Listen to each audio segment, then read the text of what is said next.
اللہ الرحمن الرحیم وبه نستعین وهو خیر ناصر و معین وصلی اللہ علی محمد وآلہ الطیبین الطاہرین المعصومین اللہم صلی علی محمد وعلی محمد۔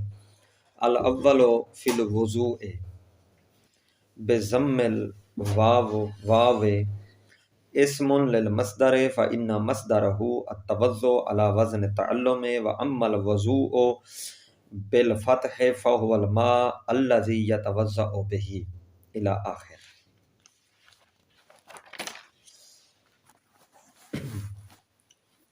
سابقہ بحث میں انہوں نے کہا تھا کہ طہارت اس بنا پر جو طہارت کی تعریف ہم نے کی تھی، استعمال الطہور مشروط بالنیہ، اگر طہارت کی تعریف یہی ہے تو اس بنا پر طہارت کا نام صادق آتا ہے، وضو پر بھی، غسل پر بھی، تیمم پر بھی۔ یہی ہو گیا نا۔ تو ساتھ ہی انہوں نے کہا تھا کہ ہم وضو، غسل اور تیمم ان تینوں کے لیے ہم فصول کے طور پر ان کو ذکر کریں گے، ٹھیک ہے نا، فصول بنائیں گے۔ تو اسی کی طرف آج نسبت دے رہے ہیں، الاول یعنی الفصل الاول، پہلی فصل وضو کے بارے میں، پھر دوسری غسل کے بارے میں ہوگی اور تیسری تیمم کے بارے میں، ٹھیک ہے۔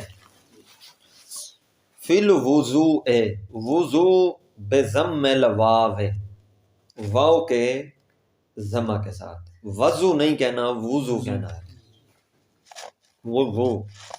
اسم للمصدر، یہ مصدر نہیں ہے، اسم مصدر ہے۔ مصدر اور اسم مصدر کے درمیان فرق ابتدا پہلے دن میں جب طہارت کی بات ہم نے شروع کی تھی واضح کر دیا تھا کہ مصدر اور اسم مصدر کے درمیان فرق کیا ہوتا ہے۔ تو آج چلو صرف اتنا اشارہ کر دیتے ہیں کہ اسم مصدر کسے کہتے ہیں۔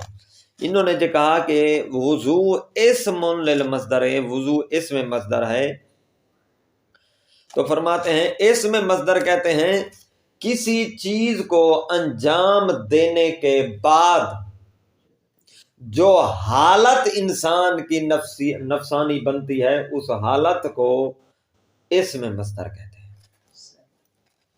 جو حالت حاصل ہوتی ہے، جو حالت وجود میں آتی ہے، اسے اسم مصدر کہتے ہیں۔ تو دیکھیں ہم نے کام انجام دیا کہ پانی کے ساتھ ہم نے چند اعضاء کو دھویا نا، دھونے کے بعد جو حالت وجود میں آئی، جو حالت حاصل ہوئی ہمیں، اس حالت کو ہم نے وضو کا نام دے دیا، ٹھیک ہے۔ اچھا، فَإِنَّ مَصْدَرَهُ التَّوَضُّؤُ، اس کا مصدر کیا ہے؟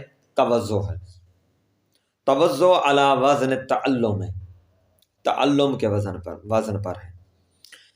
وَأَمَّا الْوَضُوءُ، بہرحال وضو جو ہے، شہید بھی جانتے تھے کہ اکثر خطا کریں گے لوگ، وضو بولیں گے، اس لیے انہوں نے پھر دونوں کے درمیان فرق بتا دیا۔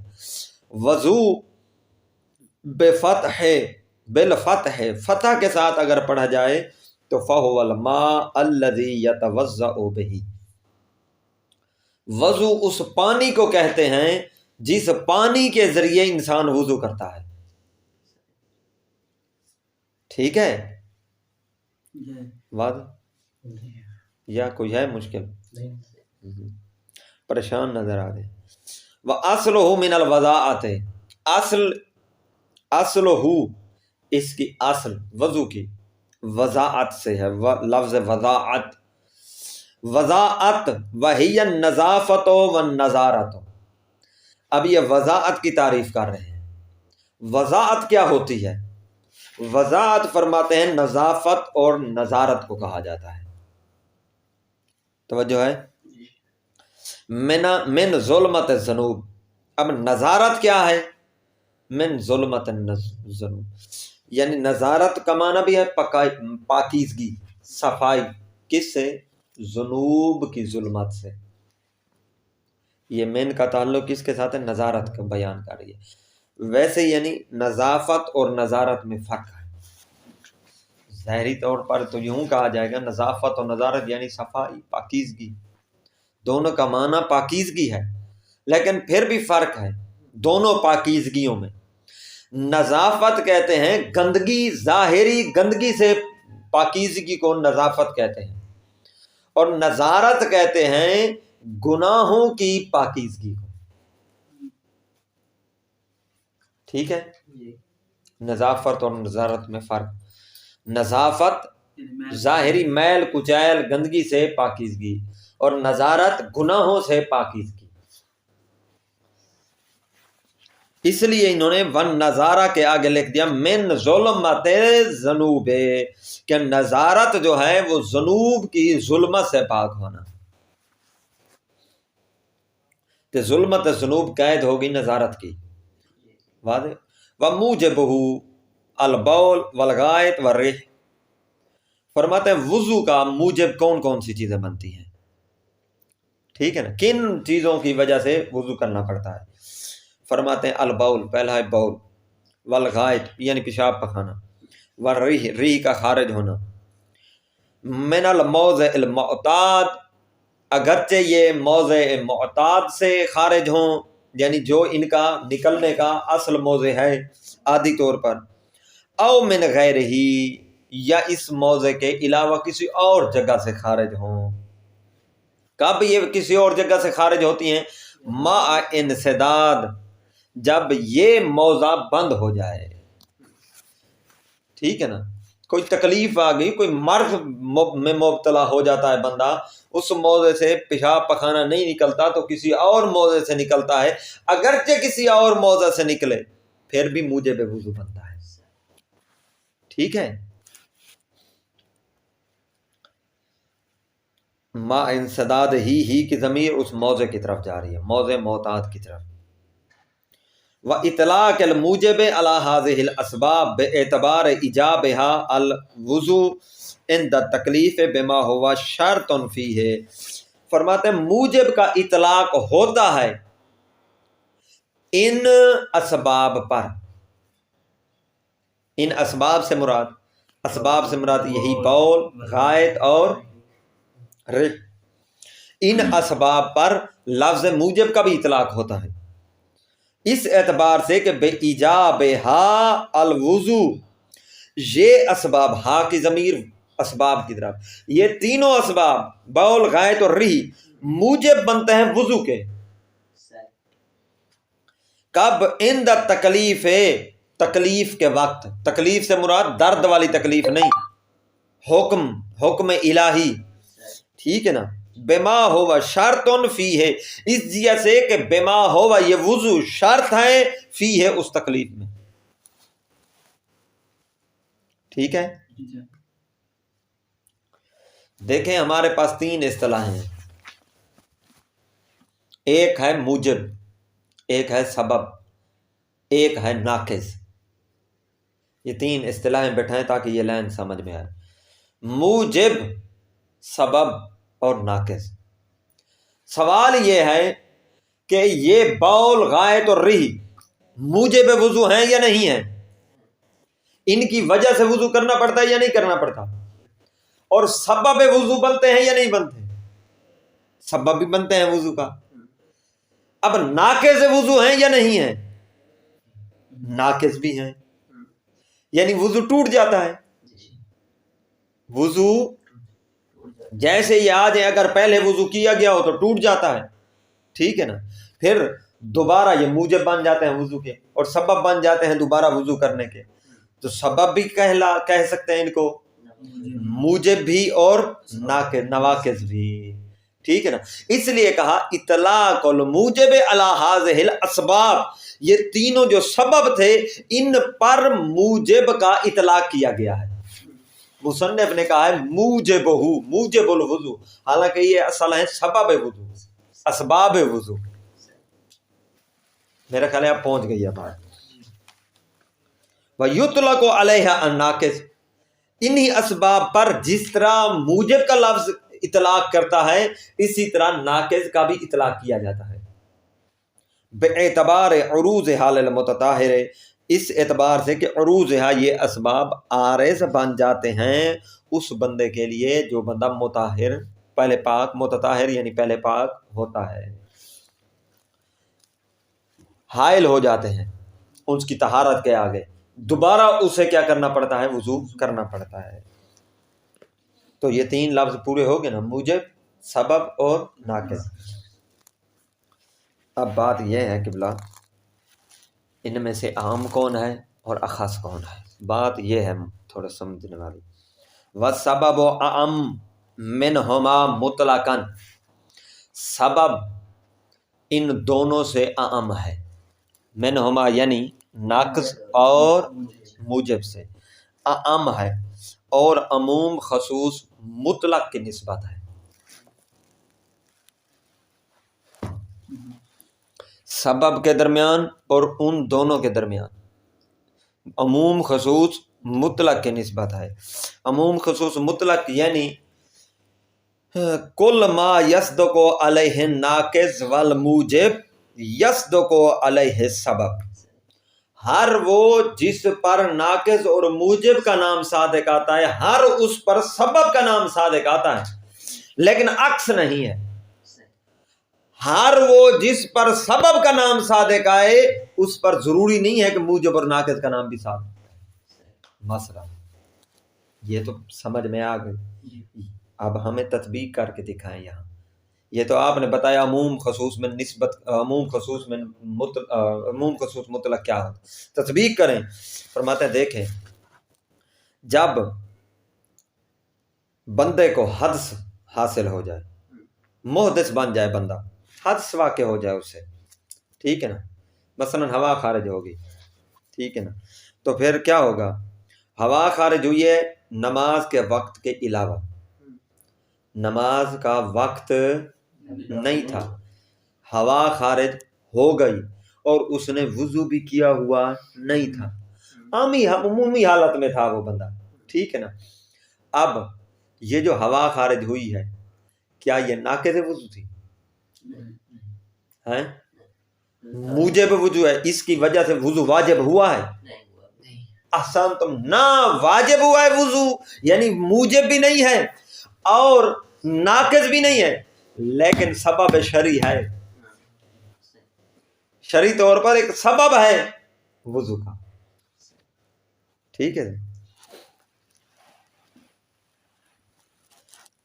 واضح ہوا یہ؟ اچھا، یہ عام خاص مطلق کی نسبت۔ کما ان بینہما عموما من وجہ، جس طرح کے فرماتے ہیں ان دونوں کے درمیان آپس میں ناقض اور موجب کے درمیان عموم خصوص من وجہ کی نسبت ہے، ناقض اور موجب کے درمیان، بینہما سے مراد ان دونوں کے درمیان آپس میں عموم خصوص من وجہ کی نسبت ہے۔ عموم خصوص من وجہ کی نسبت کیا ہوتی ہے؟ مادہ اجتماع بھی ہو اور مادہ افتراق بھی ہو، ایک مادہ اجتماع اور دو مادہ افتراق ہو۔ اب مادہ اجتماع بتاتا ہوں آپ کو۔ مادہ اجتماع کہتے ہیں جب حدث حاصل ہو فریضہ کے وقت میں، بندہ محدث ہو جائے وقت فریضہ میں، اور وہ بندہ پہلے وضو بھی کیے ہوئے تھا، وہ متوضی بھی تھا، وضو کیے ہوئے ہیں، وہ اوپر سے محدث ہو گیا، اسے کی ریح خارج ہو گئی۔ اب یہ ریح کا خارج ہونا اس وضو کے لیے ناقض ہے یا نہیں ہے؟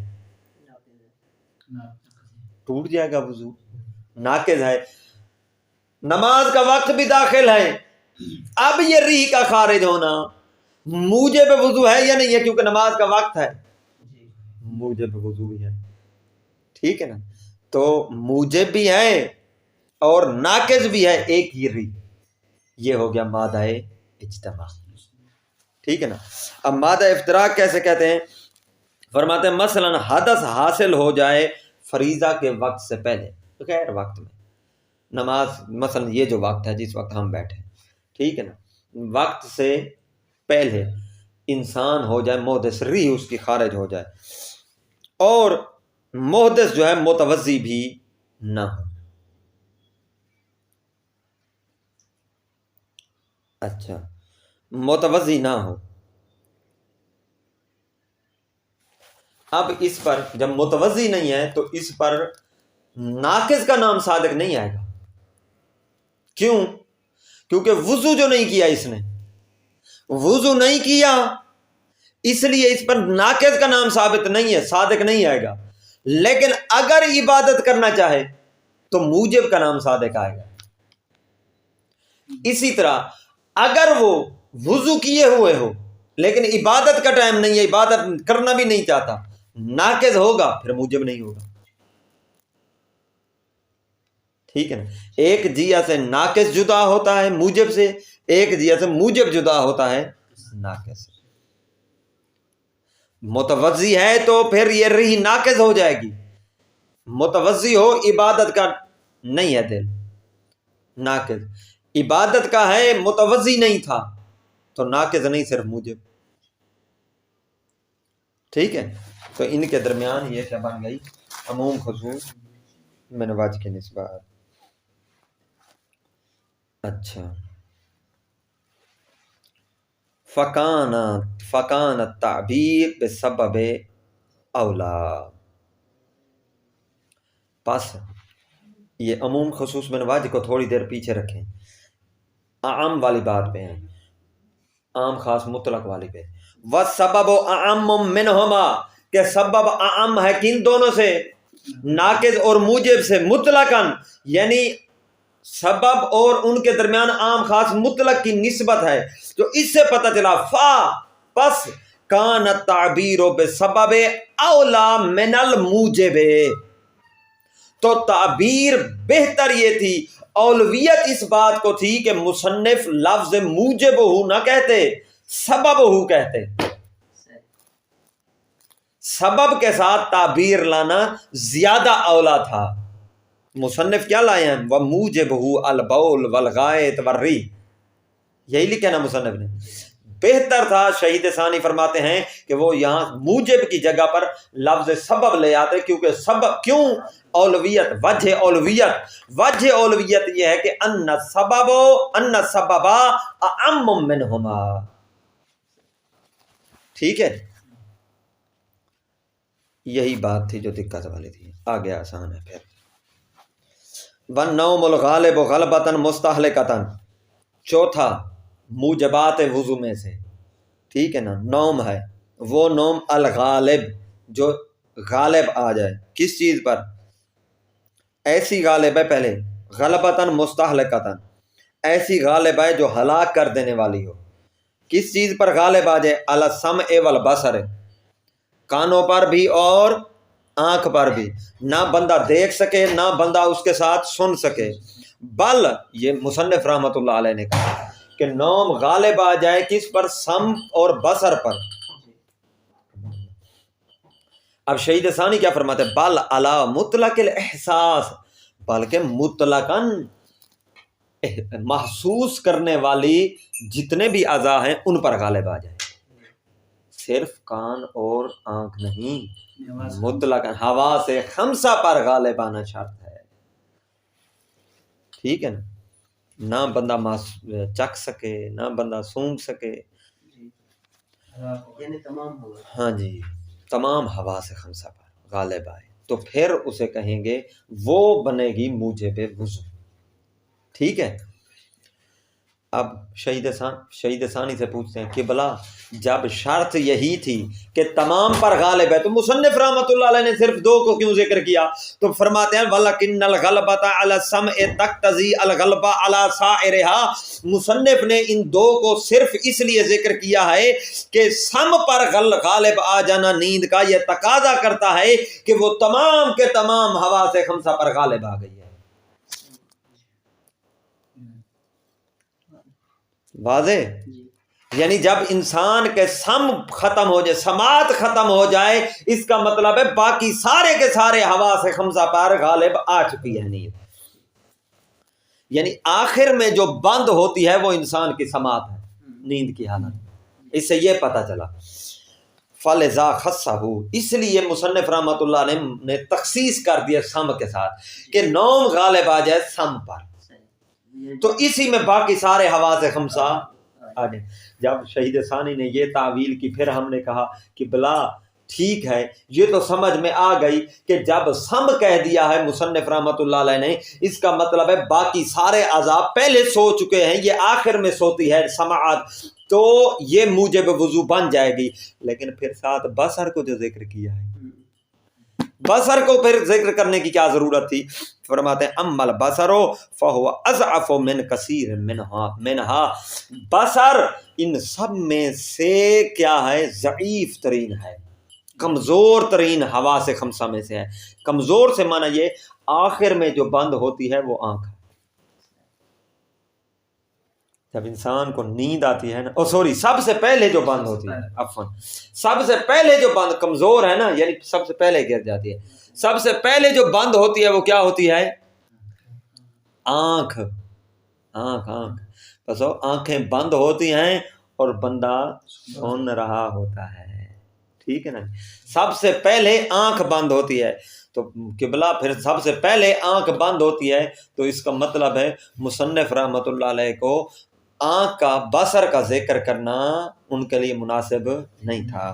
تو یہی کہتے ہیں فلا وجہ لتخصیص ہی، بصر کے ذریعے سے تخصیص دینا نوم کو، اس کی کوئی وجہ نہیں بنتی، اس کے لیے کوئی دلیل نہیں ہے، بس سم کے ساتھ تعبیر پیش کرنا یہ زیادہ بہتر تھا، ٹھیک ہے نا؟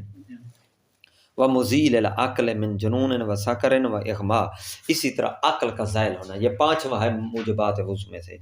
عقل زائل ہو جائے تو یہ بھی موجب بنتا ہے وضو کا۔ کس سے عقل زائل ہو جائے؟ من جنون، جنون سے زائل ہو، وَسَكْرٍ یا کیا سکر، یا کس سے؟ نشہ، وَإِغْمَاء بے ہوشی، کسی ذریعے سے بھی عقل زائل اگر ہو گئی ہے تو عقل کا زائل ہونا موجب وضو بنتا ہے۔ والاستحاضہ، چھٹا ہے استحاضہ بھی آ جائے عورت کو تو اس کا وضو پہلے والا ٹوٹ جاتا ہے اور یہ موجب وضو بنتا ہے نئی عبادت کے لیے۔ علی وجہ یاتی تفصیل ہو، اس وجہ پر کہ استحاضہ کی تفصیل ان قریب پھر آگے۔ وواجب ہو آئے واجب الوضو، واجبات وضو شروع کر رہے ہیں، موجبات وضو ختم ہو گئے۔ واجبات وضو، النیت، پہلی نیت ہے، وہی القصد الی فعلہ، وہ وضو کے فعل کی طرف قصد کرنا، اسے نیت کہتے ہیں، ٹھیک ہے؟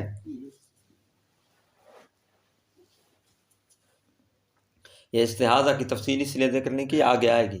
استحاضہ کی تینوں قسمیں، قلیلہ، متوسطہ، کثیرہ، پھر کس کے لیے صرف وضو کیا جاتا ہے، کس کے لیے غسل کیا جاتا ہے، کس کے لیے کتنے غسل کیا جاتا ہے، یہ آگے آئے گی۔ نیت کا لغوی معنی ہوتا ہے ارادہ، عزم، قصد، ارادہ، عزم، قصد، ٹھیک ہے نا؟ نیت، جو نیت ہوتی ہے نا، نیت یہ بتاتی ہے کہ جو فعل انجام دیا جا رہا ہے یہ فعل اختیاری ہے، جو نیت کے ساتھ کیا جائے وہ فعل اختیاری ہوتا ہے، اور جو نیت کے ساتھ کرے وہ بندہ مختار کہلایا جاتا ہے، یعنی اس نے اپنے اختیار سے کام کیا ہے، ٹھیک ہے نا جی؟ نیت وہی القصد الی فعلہ، وہ اس فعل کے، وضو کے فعل کی طرف قصد کرنا، مقارنتاً لغسل الوجہ، نیت ملی ہوئی ہونی چاہیے چہرے کے دھونے کے ساتھ، یعنی اس وقت نیت کی جائے جب چہرے کی ابتدا کی جائے دھونے کی، کیونکہ پہلا واجبات وضو میں سے یہی ہے نا، چہرہ دھونا۔ المعتبر شرعاً، چہرہ وہ جو معتبر ہے شرعی طور پر دھونا، ایسے نہیں ویسے بندہ پانی ڈال رہا ہے یا ایسے تو وہ نیت کر لے، تو ایسے نہیں ہے، جس طرح شرعی طور پر دھونا معتبر ہے اس طرح دھو رہا اور پھر نیت کرے، اس کا وضو شمار ہوگا، ٹھیک ہے۔ اور یہ چہرے کا دھونا وہو اول جزء من اعلیٰ، ٹھیک ہے نا، یہ پہلا جز من اعلیٰ، چہرے کے اوپر سے، لأن ما دونہ لا یسمى غسلا شرعا، کیونکہ اس سے کم دھونا، دیکھیں اعلیٰ جو ہے نا، بات سنیں، یہاں تعبیر جو اعلیٰ کی ہے یہ ہے پورا چہرہ، اعلیٰ سے مراد پورا چہرہ دھونا، ٹھیک ہے نا، جو جتنا ہے وہ آگے بتائیں گے پورا چہرہ، کہ یہ 2 انگلیاں ایسے، ٹھیک ہے نا، اور اوپر سے نیچے بھی بتائیں گے، ابھی آگے آ رہا ہے۔ پورا چہرہ دھونا، اس چہرے کے دھونے کے پہلے جز کے ساتھ نیت ملی ہوئی ہے، ٹھیک ہے نا، لِأَنَّ مَا دُونَهُ لَا يُسَمَّى غَسْلًا شَرْعًا، کیونکہ اس سے کم اگر دھویا جائے یا نیت کے بغیر دھویا جائے تو اسے غسل شرعی نہیں کہیں گے۔ ما دونہ دونا، ما دونا نیت ہے، وَلِأَنَّ الْمُقَارَنَةَ تُعْتَبَرُ لِأَوَّلِ افعال الوضو، کیونکہ مقارنت معتبر ہے وضو کے افعال کی ابتدا کے ساتھ، والابتداء بغیر الاعلی لا يعد فعلا، فرماتے ہیں ابتدا جو ہے بغیر الاعلی لا يعد فعلا، اعلیٰ سے مراد یہاں یہ ہے کہ اگر اسے نیت کے ساتھ شمار نہ کیا جائے، پورا نہ کیا جائے تو وہ فعل شمار نہیں ہوتا۔ مشتملتاً علی قصد الوجوب، اب یہ نیت، اس کی پہلی شرط یہ تھی، نیت کی پہلی شرط یہ تھی مقارنتاً لغسل الوجہ، ٹھیک ہے نا، دوسری شرط یہ ہے مشتملتاً علی قصد الوجوب، دوسری شرط یہ ہے کہ یہ قصد وجوب پر مشتمل ہونی چاہیے، یہ نیت کی دوسری شرط بن جائے گی۔ کب قصد وجوب پر مشتمل ہونی چاہیے؟ ان کان واجباً، احسنتم، بے ان کان فی وقت عبادت واجبت مشروطۃ بہی، کہ وضو اس وقت کر رہا ہو جو عبادت کا وقت ہو، عبادت بھی وہ جو واجب ہو، ایسی واجب کہ جس میں وضو بھی شرط ہو۔ کچھ عبادتیں ہیں جس میں وضو واجب نہیں ہوتا، کچھ عبادتیں ہیں جو واجب نہیں ہوتی، پھر کچھ واجب عبادتیں ہیں جن میں وضو شرط نہیں ہوتا۔ توجہ، کون سی واجب عبادتیں ہیں جس میں وضو شرط نہیں؟ آسان تھا۔ وَإِلَّا، اگر ایسا نہ ہو، یعنی وقت عبادت واجبہ مشروطہ بالنیہ، تو نون ندب، تو مستحب کی نیت کی جائے گی وضو میں۔ ولم یذکرہ لأنہ خارج عن الغرض، مصنف نے مستحبی نیت کو ذکر نہیں کیا، یذکرہ کی ضمیر نیت ندب نہیں کیا، اس بحث کو نہیں چھیڑا، کیونکہ یہ ہماری غرض سے، ہماری بحث سے خارج ہے، کیونکہ ہم جو بحث کر رہے تھے وہ بیان الوجوب کی کر رہے تھے۔ وتقرب، اور نیت مشتمل ہونا چاہیے، تیسری شرط نیت کی، نیت مشتمل ہونی چاہیے کس پر؟ تقرب پر، تقرب بہی اللہ، کہ وضو کے ذریعے انسان تقرب کرے اللہ تبارک و تعالیٰ کی طرف، بأن یقصد فعلہ للہ تبارک و تعالیٰ امتثالا لامرہ، کہ اس فعل کے ذریعے سے قصد کرے کس چیز کا؟ کہ اللہ کے لیے کر رہا ہے، امتثال کر رہا ہے اللہ کے امر کی اطاعت کرتے ہوئے، ٹھیک ہے نا جی۔ وموافقتاً لطاعتہ، اور اس کی اطاعت کی موافقت کرتے ہوئے، اس سے مراد یہ ہے یعنی اس کی رضا کے لیے۔ دوسری حالت، یا تو بندہ اس لیے کرتا ہے کہ اس نے کہا ہے بس کر لو، پہلی یہ صورت تھی امتثالاً لامرہ، اس نے حکم جو دیا ہے کرنا ہے، ٹھیک ہے نا۔ دوسرا موافقتاً لطاعتہ، اس کی اطاعت کی موافقت یعنی اس کی رضا کو حاصل کرنے کے لیے۔ تیسری صورت، او طلبا للرفعت عندہ بواسطتہ، وضو کے واسطہ کے ذریعے سے اس سے اپنی رفعت کو طلب کر رہے ہیں، یعنی بلندی درجات، یعنی اپنی درجات کی بلندی چاہ رہے ہیں، ٹھیک ہے نا۔ ایک یہ ہوتا ہے اس لیے وضو کر رہے ہیں، اس نے امر دیا ہے، توجہ، امتثال امر ہو گیا، اس نے کہا ہے بس ٹھیک ہے۔ دوسرا بندہ اس لیے کرتا ہے، امر بھی ہے، امتثال لطاعت بھی ہے، اس کی اطاعت، اس کی رضا چاہیے، ٹھیک ہے نا، جو چاہتا ہے۔ تو تیسرا یہ بھی ہوں، اور تیسرا یہ بھی کبھی کبھی ساتھ ہوتا ہے کہ انسان اس لیے کرتا ہے کہ اس کے امر کے اتباع کروں گا، اس کی اطاعت کروں گا، تاکہ اس سے کیا ہوں گے، میرے درجات اس کے نزدیک بلند ہوں گے۔ ولا شبہۃ، تشبیہ عندہ، عند اللہ تبارک و تعالیٰ بواسطہ ھذا الفعل، ٹھیک ہے نا۔ تقرب کے ذریعے سے فعل انجام دیا جو تشبیہن بالقرب المکانی، دیکھیں یہ شباہت دی ہے قرب مکانی کے ساتھ، قرب مکانی کا تقرب نہیں حاصل کرنا کیونکہ وہ مکان میں محدود نہیں ہے، یہ تشبیہن کہا ہے، سمجھانے کے لیے یعنی کہا ہے قرب، اس کا قرب، ویسے مکان پہ وہ نہیں بیٹھا کہ اس کا وہ قرب، اصل مراد ہے درجات کی بلندی۔ او مجردن عن ذالک، یا کبھی کبھی حالت یہ ہوتی ہے کہ ان تینوں حالتوں سے انسان کی نیت خالی ہوتی ہے، نہ امتثال امر، نہ رضا، حصول رضا، نہ ہی بلندی درجات، ان سے خالی ہوتا ہے۔ فإنہ تعالی غایۃ کل مقصدین، بس اتنا کہا جاتا ہے کہ ہر فعل کی غایت وہی اللہ تبارک و تعالی ہے۔ کیسے؟ نہ اس کے امر کے امتثال، توجہ کیجیے گا، نہ اس کی رضایت کا حصول، نہ بلندی درجات اپنی، بلکہ بس اتنا کہا جاتا ہے کہ وہ لائق عبادت ہے۔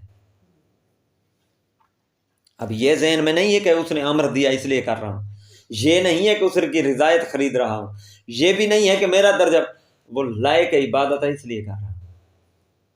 ٹھیک ہے، کبھی یہ چوتھی حالت بھی ہوتی ہے، یہ چار حالات آ گئی ہیں، واضح ہوا؟ والاستباحات، یہ استباحت کر لیتے ہیں تھوڑی سی، یہ بالکل آسان ہے۔ اور استباحت یعنی نیت جو کرنی ہے نا، اس کی چوتھی شرط یہ ہے کہ مباح ہونے کے لیے، استباحت کے لیے، کہ طلب اباحت، استباحت مانا طلب اباحت، مباح ہونے کو طلب کرنا، اس کے لیے نیت کی جائے۔ پہلی کیا تھی؟ مقارنتاً لغسل الوجہ، دوسری قصد الوجوب، تیسری تقرب، چوتھا نیت کی شرط کیا ہے؟ الاستباحت۔ مطلقاً سے مراد چاہے رافع ہو یا چاہے رافع للحدث نہ ہو، او الرفع حیث یمکن، یا فقط رفع کی نیت کر لیں، استباحت کی نہ بھی کریں، اشارہ نے تعلی کا ساتھ کہا ہے، اور مطلب فقط کیا کر لیں؟ رفع کی نیت کر لیں کہ میں اپنے حدث کو رفع کرنے کے لیے کر رہا ہوں۔ ٹھیک ہے نا؟ مثال کے طور پر ایسا بندہ جس کو اباحت حاصل ہوتی نہیں ہے، ٹھیک ہے نا، ایسا بندہ جو مریض ہے بول کا، ہاں جی، سوری، اب رفع ہے سو یمکن، رفع کی نیت کب کر سکتا ہے؟ جب اس کے لیے رفع کی نیت کرنا ممکن ہو۔ اب یہاں سوال پیدا ہوگا، کبھی ایسی بھی حالت ہوتی ہے انسان کے لیے کہ جہاں اس کے لیے رفع کی نیت کرنا ممکن نہ ہو؟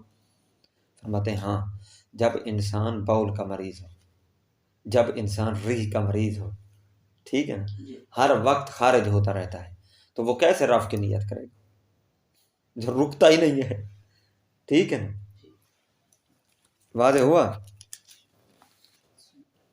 یا جس طرح مستحاضہ والی عورت ہے، وہ رفع کی نیت نہیں کر سکتی، وہ صرف اباحت کی کر سکتی ہے۔ اگر وہ رفع کی نیت کر سکتا ہو یا کر سکتی ہو تو پھر استباحت کی جگہ صرف رفع کی نیت بھی کی جا سکتی ہے، کافی ہے۔ والمراد رفع حکم الحدث، فرماتے ہیں مراد یہ ہے حدث کے حکم کا رفع، ٹھیک ہے نا، حدث کے حکم کا رفع ہونا، انسان کے لیے یہ حدث کا حکم کا رفع ہونا، اس رفع سے مراد جو ہوتا ہے انسان کی وہ نفسی حالت جو ہوتی ہے، وہ جو انسان کو پیدا ہوتی ہے جب انسان غسل کر لیتا ہے نا یا وضو کر لیتا ہے، ایک اندرونی طور پر انسان کے لیے ایک حالت پیدا ہو جاتی ہے اطمینان کی، ٹھیک ہے نا۔ وَإِلَّا فَالْحَدَثُ إِذَا وَقَعَ لَا يَرْتَفِعُ، پس اس کے علاوہ اگر یہ مراد نہ لیں رفع، تو پھر حدث جب واقع ہوتا تو لا یرتفع، تو یہ حدث مرتفع نہیں ہوتا۔ کس کے ذریعے سے؟ بالوضو، لکھ لیں، وضو کے ذریعے سے۔ کیا کہنا چاہتے ہیں یہاں؟ الحدث لا یرتفع، کیا کہنا چاہتے ہیں؟ کہنا یہ چاہتے ہیں کہ حدث جو ہے وہ مانوی حالت کے لیے تو بنتا ہے، وضو کے ذریعے سے مانوی حالت تو انسان کی حدث رفع ہو جاتا ہے، ظاہری نجاست جو ہوتی ہے وہ رفع نہیں ہوتی۔ مثال طور پر اگر موضع وضو پر یا کسی جگہ پر لگا ہوا پیشاب یا خون کا قطرہ لگا ہوا ہے، وضو کرنے سے کیا وہ بھی پاک ہو جائے گا؟ آسان تو وہ پاک نہیں ہوگا۔ ولا شبہۃ فی اجزاء نیت المشتمل علی جمیع ذالک، کوئی شبہ نہیں ہے کہ نیت کافی ہوتی ہے، وہ نیت جو مشتمل ہو علی جمیع ذالک، ان تمام پر۔ ان تمام سے مراد بندہ کہے کہ میں نیت کر رہا ہوں، ٹھیک ہے نا، واجب، قربتاً اللہ، مباح للصلاۃ، یعنی تینوں چیزیں جمع کر لیتا ہے، وجوب بھی، تقرب بھی اور استباحت بھی، پھر بھی نیت کیا ہے؟ کافی ہے۔ وَإِنْ كَانَ فِي وُجُوبِ مَا عَدَا الْقُرْبَةِ نَظَرَانِ، اگرچہ فرماتے ہیں قربت کے علاوہ باقی چیزوں کے وجوب میں اشکال ہے۔ آیا یہ نیت کرنا کہ میں مباح ہونے کے لیے نماز پڑھ رہا ہوں یہ واجب ہے؟ آیا یہ نیت کرنا کہ میں نماز پڑھ رہا ہوں اور وضو کر رہا ہوں وجوبی طور پر، یہ لفظ وجوب کہنا یہ واجب ہے؟ اباحت کہنا واجب ہے؟ فرماتے ہیں اس میں اشکال ہے، یعنی یہ وجوب ثابت نہیں ہے، ان کا وجوب ثابت نہیں۔ نظر یعنی اشکال ہے، اشکال سے مراد یہ ہے ان کا وجوب ثابت نہیں ہے۔ کیوں؟ لعدم نفوذ دلیل علیہ، ان پر کوئی دلیل ہمیں نہیں ملی، کوئی ایسی دلیل نہیں ہے جو ان کے وجوب پر دلالت کرے۔ اما القربہ فلا شبہۃ فی اعتبار فی کل عبادت، بل قربت جو ہے تقرب کی نیت کرنا، اس میں کوئی شک نہیں ہے کہ تقرب فی اعتبار حق قربت کی طرف جائے، قربت معتبر ہے ہر عبادت میں۔ وقضا تمییز العبادت، اسی طرح عبادت کا ممیز کرنا، جدا کرنا کہ یہ واجب پڑھ رہا ہوں یا مستحب پڑھ رہا ہوں، یہ بھی واجب ہے۔ ان غیرہا، ان غیر عبادت، ان غیر ذاک العبادت، مثال طور آپ پڑھ رہے ہیں واجب نماز، تو تمییز دیں کہ میں واجب نماز پڑھ رہا ہوں تاکہ مستحب سے یہ جدا ہو جائے۔ ہے سو یکون الفعل مشترکن، اس وقت جب فعل کیا ہو؟ مشترک ہو، کیونکہ نماز مشترک ہے بین الوجوب والندب، الا انہ لا اشتراک فی الوضو، یہ نماز میں تو تمیز ہے کیونکہ نماز مشترک عبادت ہے بین الوجوب والندب، لیکن وضو میں اشتراک نہیں ہوتا، وضو میں اشتراک نہیں ہوتا، حتی فی الوجوب والندب، وجوب اور ندب کی جہت سے وضو میں کوئی اشتراک نہیں ہوتا۔ کیوں؟ کیونکہ فرماتے ہیں لأن الوضوء فی وقت العبادت الواجبۃ المشروطۃ بہ لا یکون الا واجبا وبدونہ ینتفی، کیونکہ وضو وقت عبادت میں وہ عبادت جو عبادت واجب ہو، المشروطۃ بہا، جس عبادت میں وضو شرط بھی ہو، اس عبادت کے وقت وضو واجب ہے، مستحب پھر نہیں ہے۔ لا یکون الا واجبا، وضو نہیں ہوتا مگر واجب، وبدون ہی یعنی بدون وقت العبادت الواجبۃ المشروطہ ینتفی الوجوب، واجب نہیں ہوتا۔ کہنا یہ چاہتے ہیں وضو ایک وقت میں ایک جہت رکھتا ہے، یا وجوب یا ندب، اگر وقت عبادت واجبہ ہو تو وضو واجب، اگر نہیں ہے تو پھر وضو مستحب، ٹھیک ہے۔ ایک وقت میں ڈبل اس میں تصویر نہیں چلتی وجوب اور ندب کی، جبکہ نماز میں ایسا ہوتا ہے۔ واضح؟ والحمدللہ رب العالمین۔